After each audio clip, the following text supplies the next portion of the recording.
According to a Leeds academic, false RY is an age-old problem that began long before digital technology. A new research paper, the philosophy journal Synthese, argues that Deepfakes are not unique as they seem. Photos and videos have been the subject of manipulation for more than a century.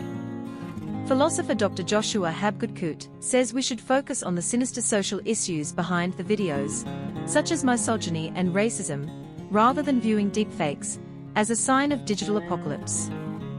Leeds University School of Philosophy, Religion Science Research Fellow and author of the article, Dr. Habgood said reality truth are lost in a technological dystopia. We should think of deepfakes as a social problem, not a technological one, and focus on how to use deepfakes against marginalized groups.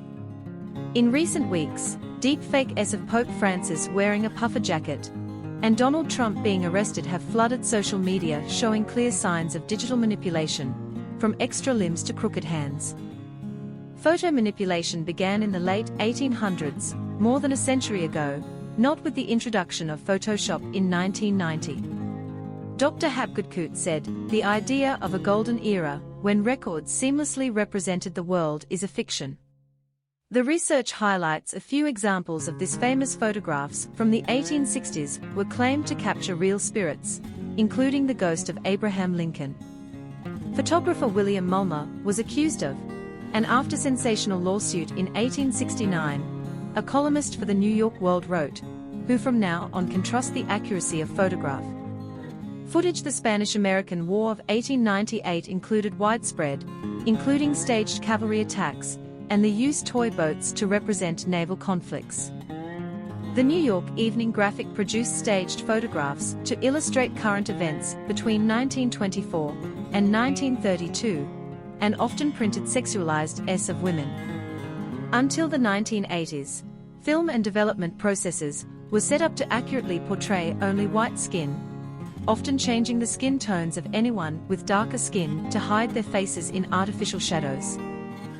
Social and technological. Dr. Habgood argues that the panic around the technology is unjustified, as deepfakes have no precedent.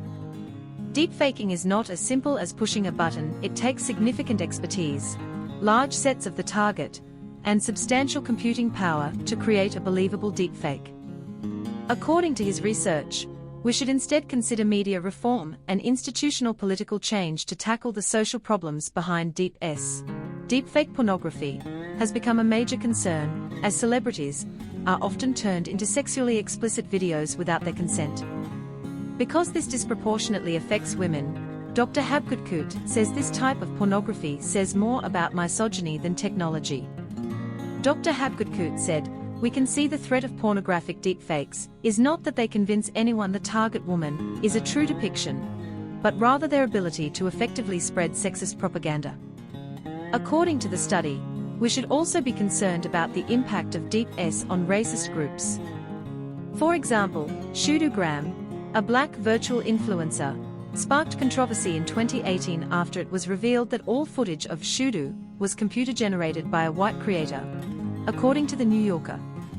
It was also announced in recent days that Levi's will start testing models produced by artificial intelligence to diversify the shopping experience on its website, and will show clothes in models with different body types, ages, sizes and skin tones. These examples raise important questions about how deepfakes can be used to fetishize, commodify and dehumanize marginalized groups, said Dr. Habgood.